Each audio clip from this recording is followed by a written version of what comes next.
It's all me. So.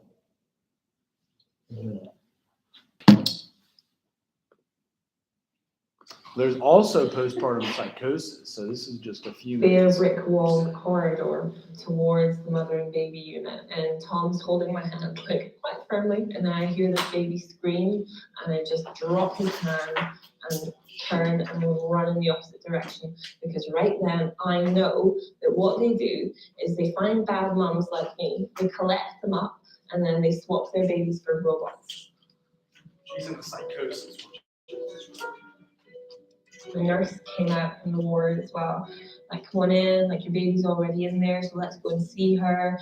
And she said that at the time she was just terrified, and that her priority was to get me into the unit to protect my dignity.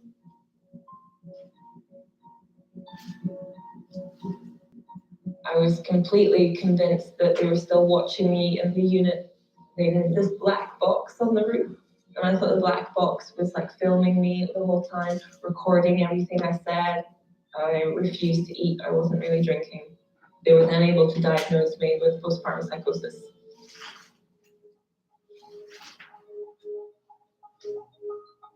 I would sit twice a week with the psychiatrist, and he would say, score your how suicidal you feel on a scale of 0 to 10. And I'd be sitting there going 9, 9, 9, over and over again. The symptoms for postpartum psychosis usually start in the first couple of weeks post-birth. I didn't get diagnosed with postpartum psychosis until he was about 5 months old. There was those precious moments that I should have been having, that instead I was running around the house worrying about like murderous ninja social workers.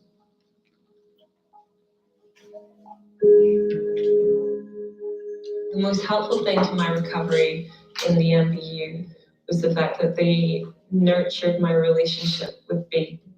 They have trained nursery nurses that do things like splash play activities or weaning classes or baby massage, and they help you play with your kid. And it probably sounds strange that I needed help to play with my kid, but I did.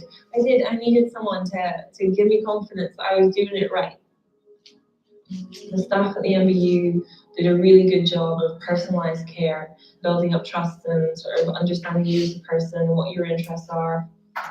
I am a complete pop princess, and so they brought in a little music player thing so that I could plug my iPod into it and listen to Beyonce loudly or Taylor Swift loudly and bounce around the room to that. That was again a way of like self-expression and then finding yourself again. For a long time I felt like I was a terrible mother, and it was really the mother and baby unit that changed my thinking on that.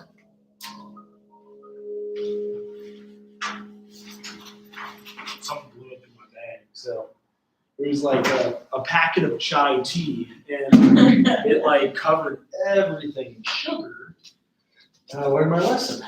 Oh, No chai tea inside of the messy bag. It's You already like the messy. basic free version of Grammarly, you get No. basic grammar and spelling suggestions. This is what's the But if funniest you get thing Grammarly probably in my Premium- bag though. But you can tell you're in a hurry when you got something to try to shave or run around. All right. Oh, At least it is not covered. well, at least if you do your chai tea, put it in like a bag. Like a Right, bag. yes. And that would have helped a ton. But of course, I didn't.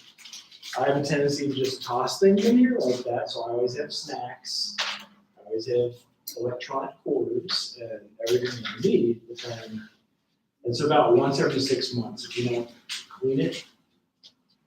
That one's actually funny too, is I think this may be that freaking toothpaste. It's kind of gross too. All right. How are you? What is your normal weekend? You said you were here for So usually I leave on Thursday. to go to Columbus, right? Yeah, Okay.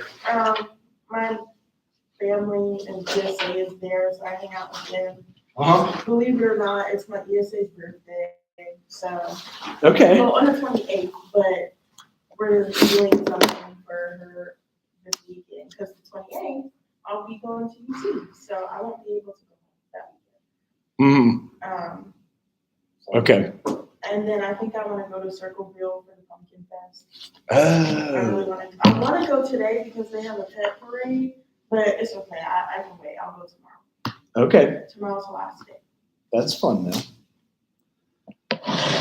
So that was the worst postpartum experience you Yeah, I could was have. gonna say, I've heard of other things, but I've never heard of psychosis, but in the initial beginning, I thought, like, oh, it must be like a form of anxiety, but then they added delusions and Mhm. things like that, so I was like, okay, so it's not like anxiety, it's more than that. Right.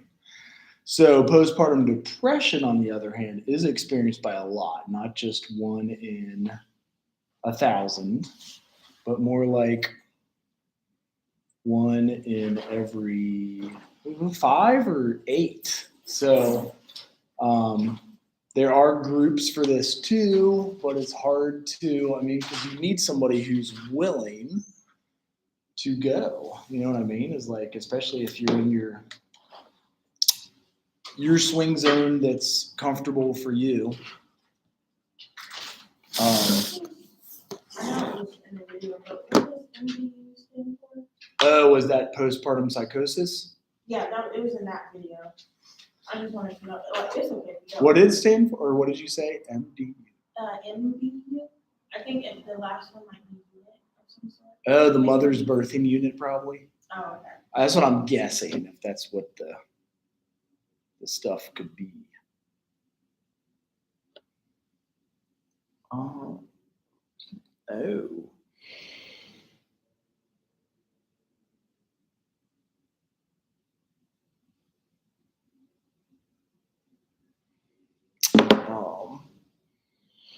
Yeah, so the mother's birthing unit, you'll have nesting ahead of time, and that's normal. Like, I think I've even noticed that. Like, just how do you get it ready? How do you even stack up some cash? Like, some of those.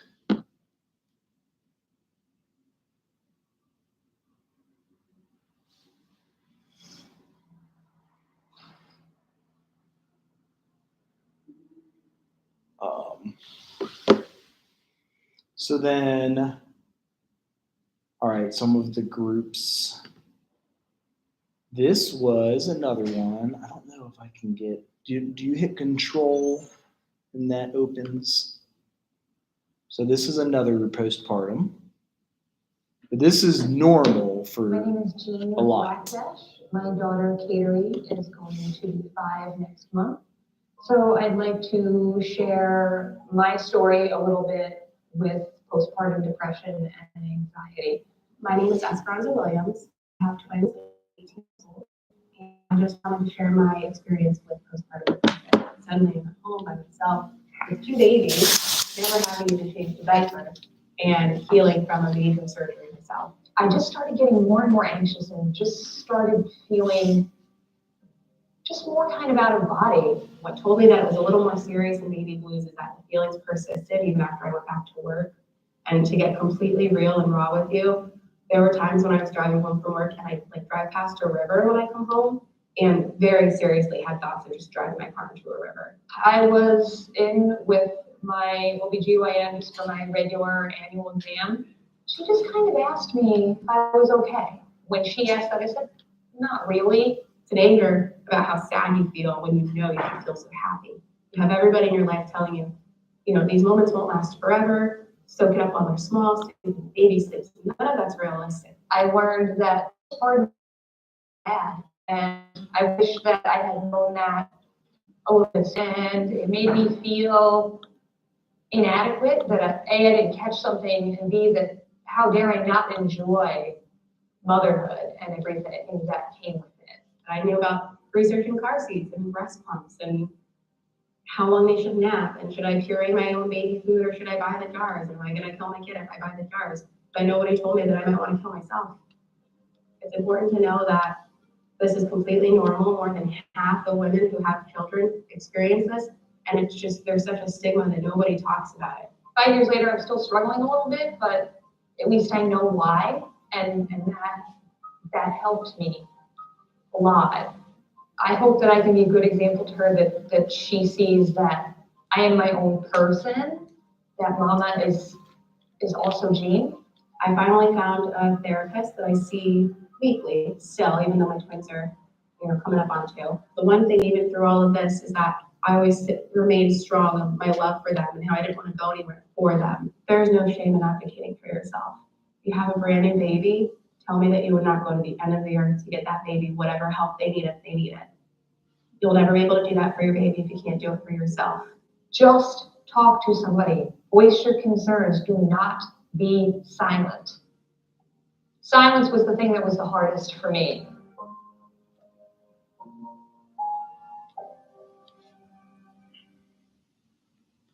So that was number 2.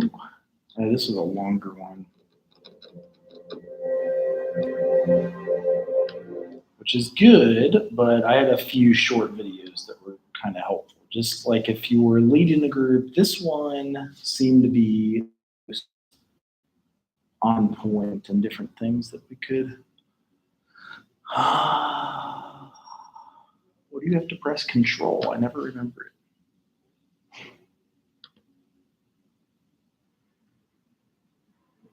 Stop the functional, naturopathic, and integrated medicine madness. When you're suffering, I'm a mom of 2 and I battle with postpartum depression and anxiety. Asking for a friend. What's it like to battle with postpartum depression and anxiety? So my story began when I turned 30. Within the span of about 11 months, I got married and had a baby. About 6 weeks after I had him, I was having these depressive thoughts. My doctor kind of just told me that it was the baby blues and I would get through it and pushed me aside. I had reached back out to my doctor again, probably around 6 months postpartum. Again, my doctor pushed me away. So I, at that point, didn't really know what to do because I thought, I'm making this up, I'm crazy.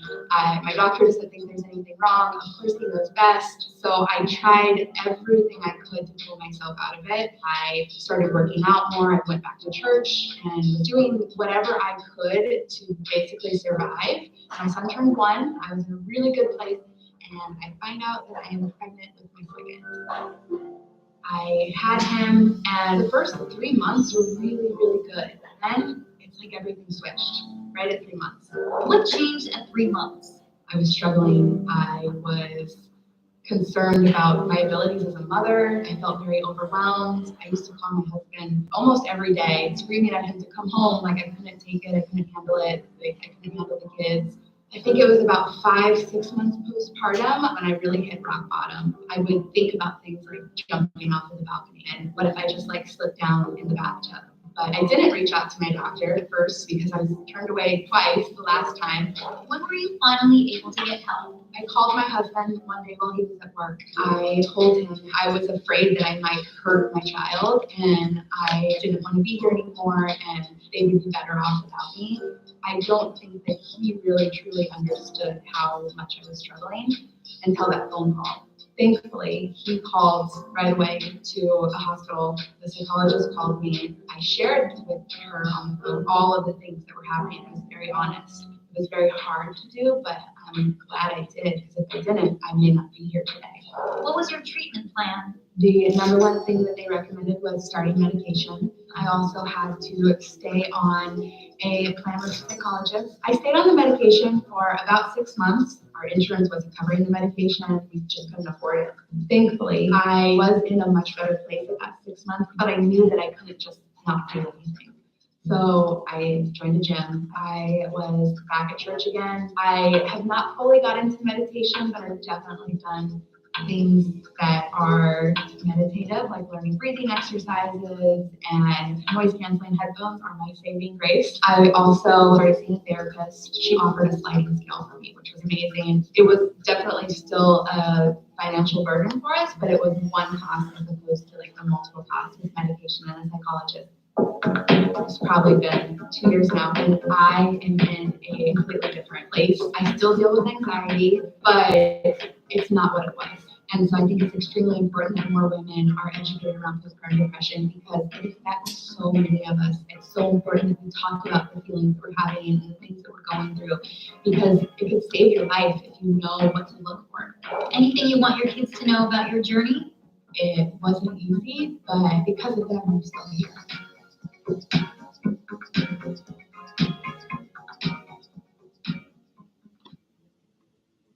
Do not buy solar panels. Whoa.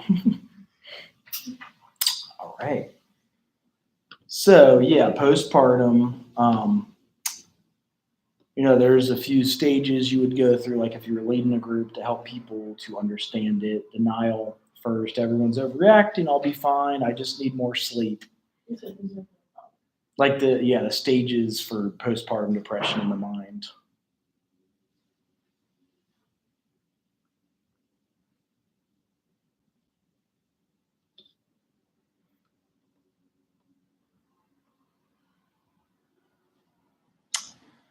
Then anger next, not being able to relate to anybody.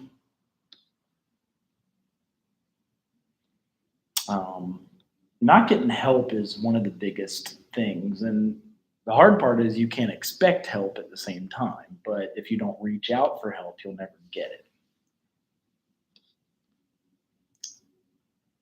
So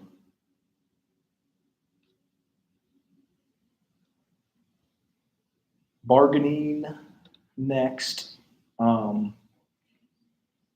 the anger, like not wanting to take medications. So maybe if I just exercise or take my vitamins, I can get through this. I just have to make it to when the babies sleep throughout the night. And then depression. Like, I'm bringing everybody down. I should just leave. My baby doesn't deserve this. I'll never be a good mother. Acceptance. That's what's happening isn't my fault. A lot of mothers go through this. It's okay to seek help. And that's the important stage to get to, that we can accept. I'll do whatever is necessary for my health and the baby. And then PTSD, having the constant fear that it'll return, often remembering the traumatic moments suffered from postpartum depression. Worrying about the child's mental and postpartum depression affected them as well. Because the kids do notice, like they can tell when you're not happy, when you're not right.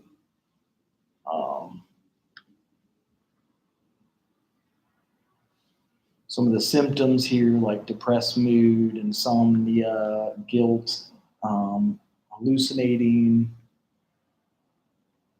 and then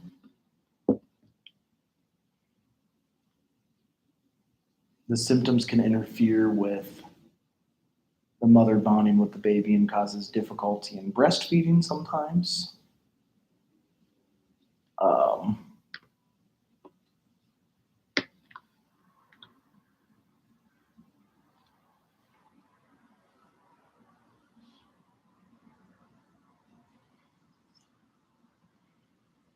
They have a list of some of the causes.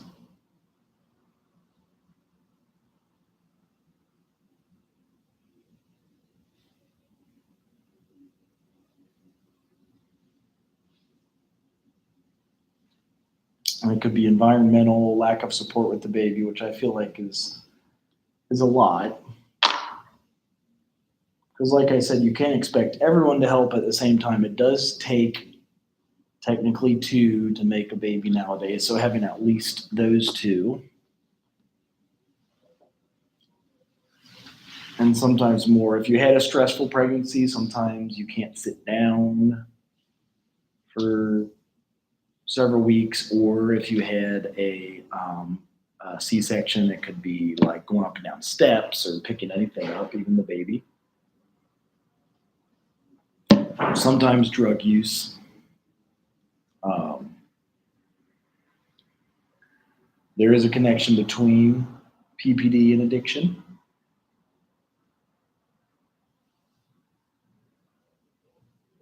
And that's a lot too.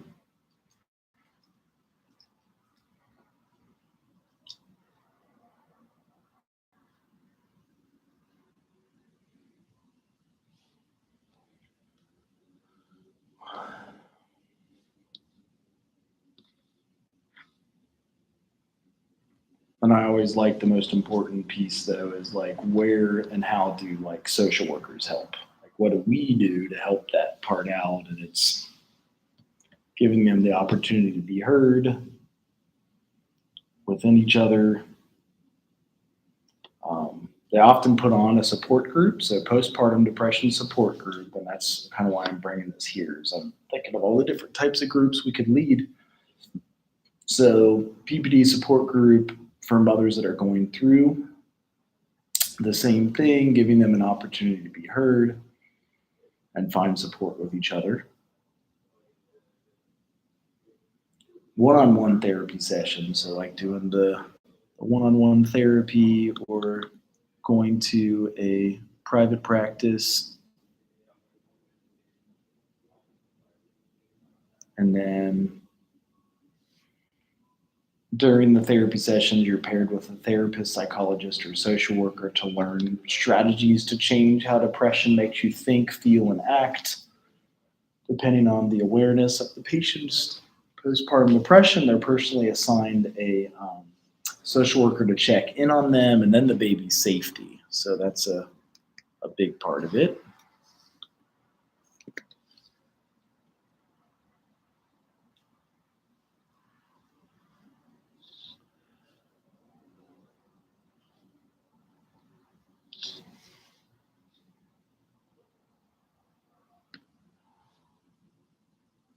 Then if it's treatable,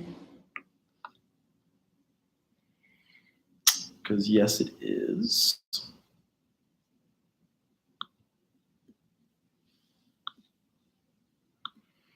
And you like groups and different things that are helpful in that are good. Psychotherapy, medication, antidepressants, treatment for the psychosis is definitely meds like antipsychotic meds. That's hard because when you're breastfeeding, some people try not to take any medication. And they may use formula and to be able to get on the meds and then wean them off. And even electroconvulsive therapy. So I don't know if that was one of the things you saw in the video that you were like, what is the ECV, EVT or something? But I think the one you were asking about was the actual maternal room. And what's all of the description for that? It says small electric currents pass through The brain that causes changes in the brain's chemistry. Oh, I'm like blocking it. That can reverse the symptoms of certain mental health issues. Sometimes that works. I mean, a lot of people don't do that too. So, but yeah, the group is definitely a big piece. And then, And you said, I'm sorry, it was meds for psychosis and what was the other one? psychotherapy, meds, electroconvulsive therapy, and then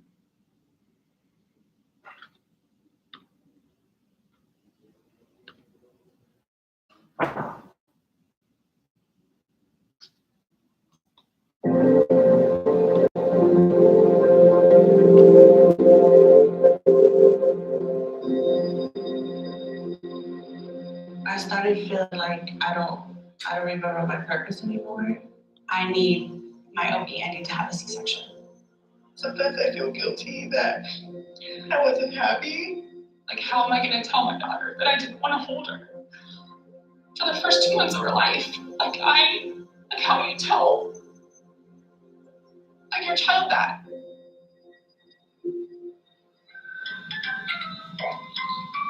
Story about my. My name is Chanel. I live in San Diego, California. I'm originally from Orlando, Florida. We're a military family, so that's how we ended up in Cali. Work in healthcare. Worked in the same company for about 10 years now. I work from home. I have 3 boys. They are 14, Isaiah, who's 7, and Micah, who's 1. And my amazing husband, his name is Bliss.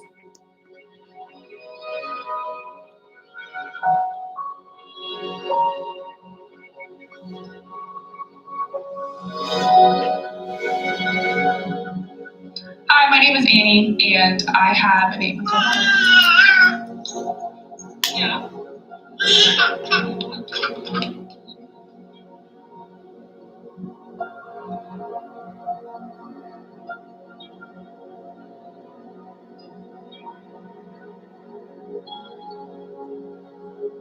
I was maybe like 3 weeks away from my due date, and just a fire started in the area, and we ended up having to evacuate. And thankfully, my husband's parents live like 45 minutes away, so we just went to their house. But it was very stressful.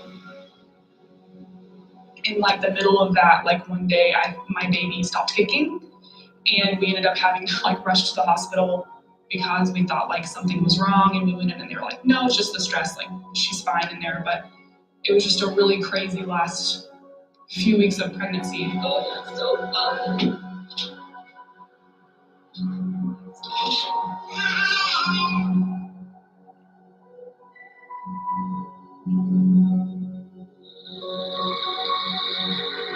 I'm Ashley, and I'm a mama to Juniper, who is 14 months and a midwife. Dream birth would be like 6 to 8 hours. I'd work through like the wee hours, and then at sunrise we'd have a baby, and then we'd all have a breakfast burrito, and it'd be great.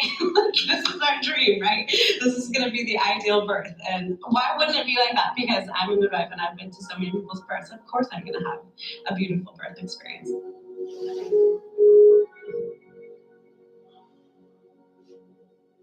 I actually had my first son really young. I had him when I was 19. So my life really, I literally went high school parenthood.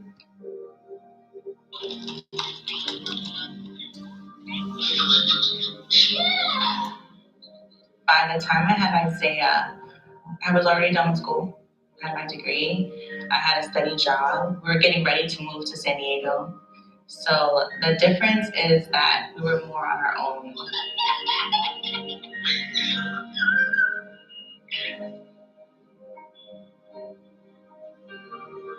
And I found out 6 years later now that I'm pregnant with my baby, Micah. I mean, it was similar to Isaiah's, that we were in our own house and established and fine at this point. Xavier and Isaiah are older now, so they were helpful.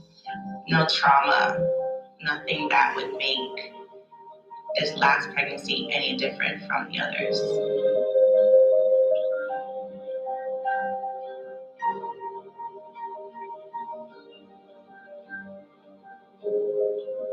While the fire was like coming toward our house, it was also coming toward like how we make our living, which is extra terrifying when you're about to bring like this child into the world that you're responsible for and you have to provide for.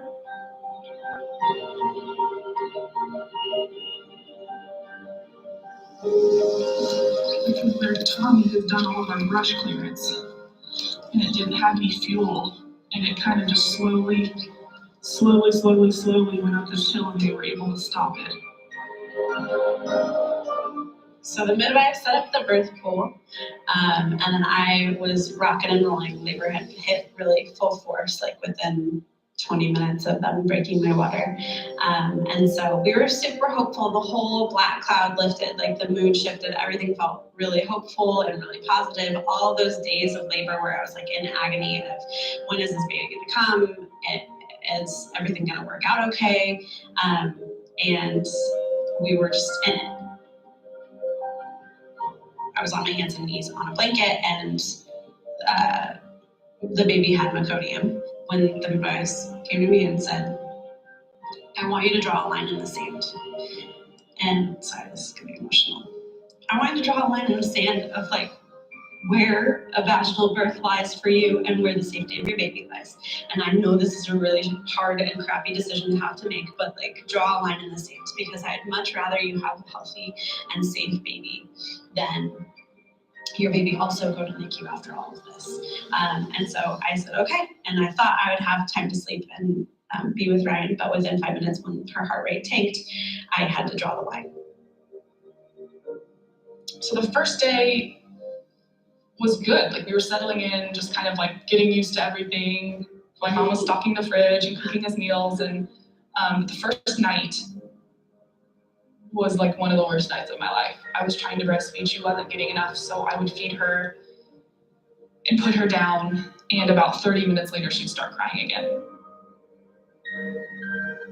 I just remember like coming home from the hospital and sitting on the couch, and my mom was here, and I just started crying.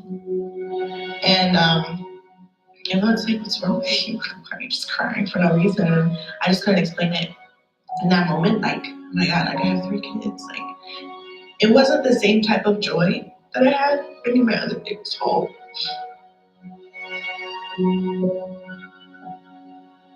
When I came home from the hospital and like you start to really like play it all over in your mind, I played the story over in my mind every day, all day, for months. Like, how can I be a midwife and have had a C-section? So for me, I felt like a complete and total failure.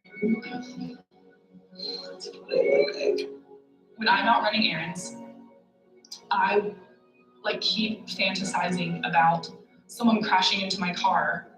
And I was like, I don't want to die. Like, none of that. Like, I don't want to die. I don't want to leave. But I just want to go to the hospital for like a couple weeks so that I can't take care of Harper. Like, so that like she's not my responsibility. I don't have an option but not to. Like, someone else has to take her and I can just have a break and just escape it all. And that was when he said, we need to call your doctor. My mom and my best friend were like, "Do you think you have postpartum depression?" And I was like, "What? Me? No, I could never have that. I've never had that." And they're like, "I think you should look into that." And then we had some difficulties with breastfeeding. She had a tongue and a lip tie.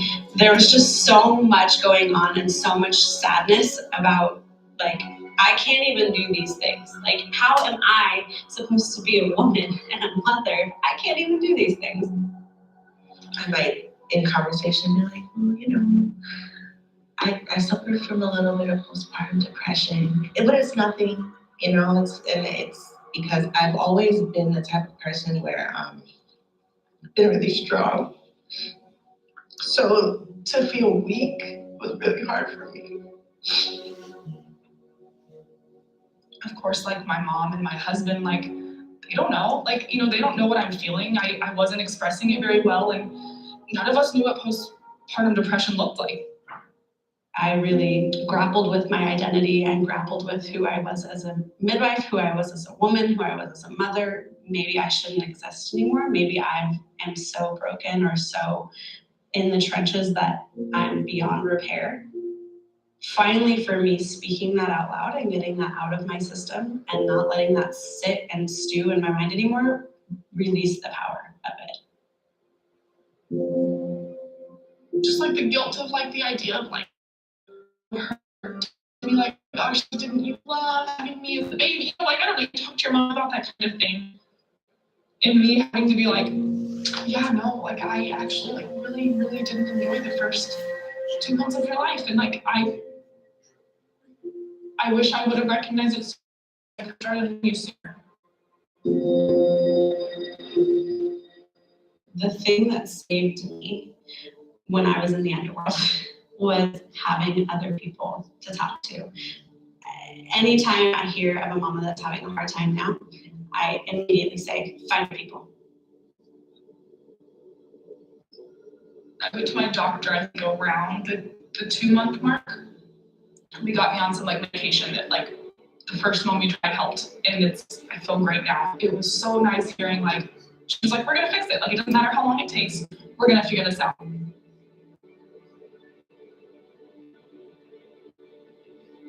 I started feeling like, I need to get out of this house. I'm always in the house. I wake up, I work in the house, I take care of the kids in the house. And I was like, you know what? I'm gonna join a gym. It was an immediate change.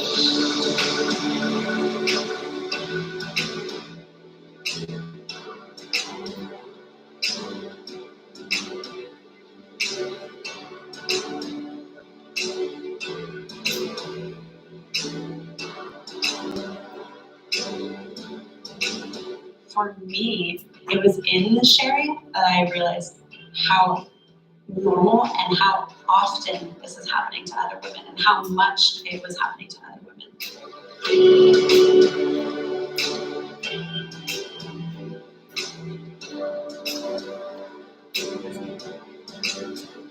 I don't want women to feel embarrassed or be ashamed about it, or that it's really more normal than people think.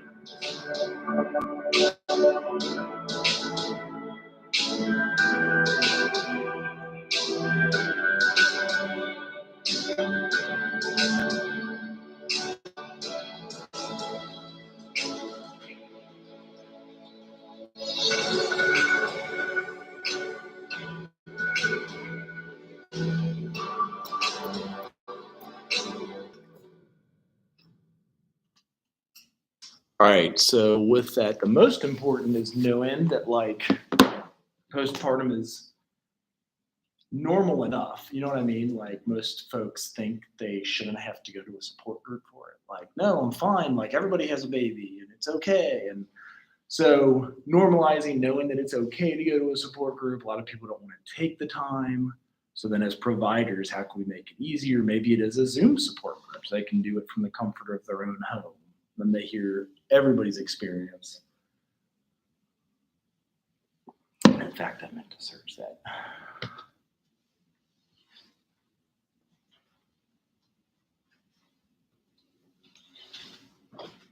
But just the word, I think, freaks a lot of people out. The fact that you have postpartum,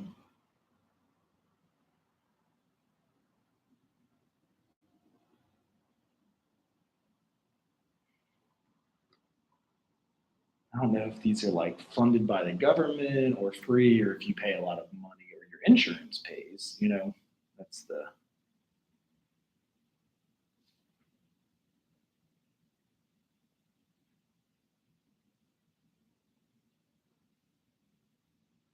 So these guys do have chat rooms, post boards, and then the group website.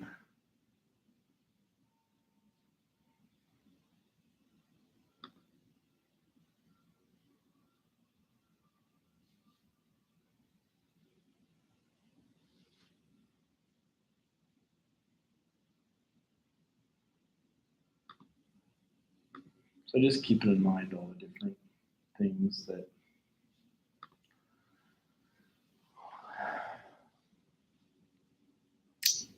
we could offer.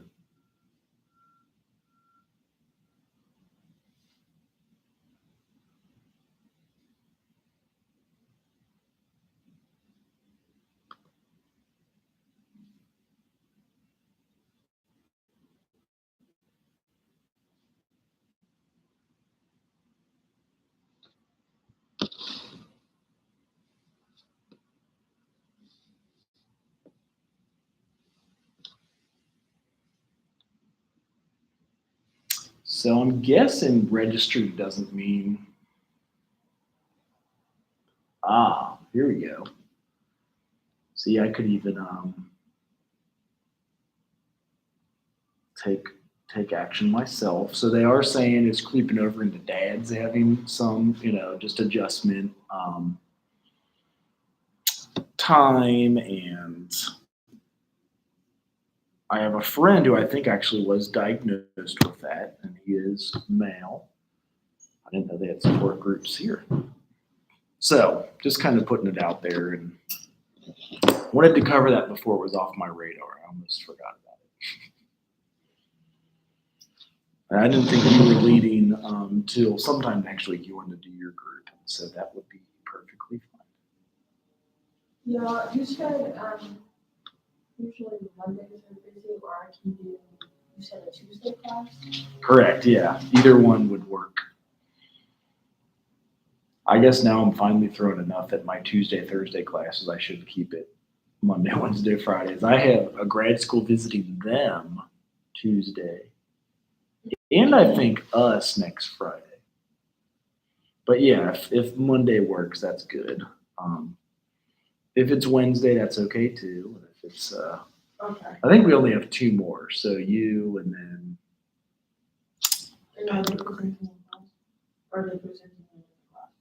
See, I haven't gotten a clear direction on it yet, and that's my problem for being extremely flexible. But if they do present another class, like it will film, so it can still be watched by you guys. Okay, well, I'll just try to get back here before Monday at 1 then, that way. I can present, if not, then. Right. Yeah. No, that works. That's good. As I was like, Because I feel like, it'll be the day I'm like, oh, it's okay, I'll just go the next day and it's like tons of people. right. That is very possible. So, any questions about any of that, like PPD and military moms? Mindfulness for pregnant. I know you got to register first. Okay.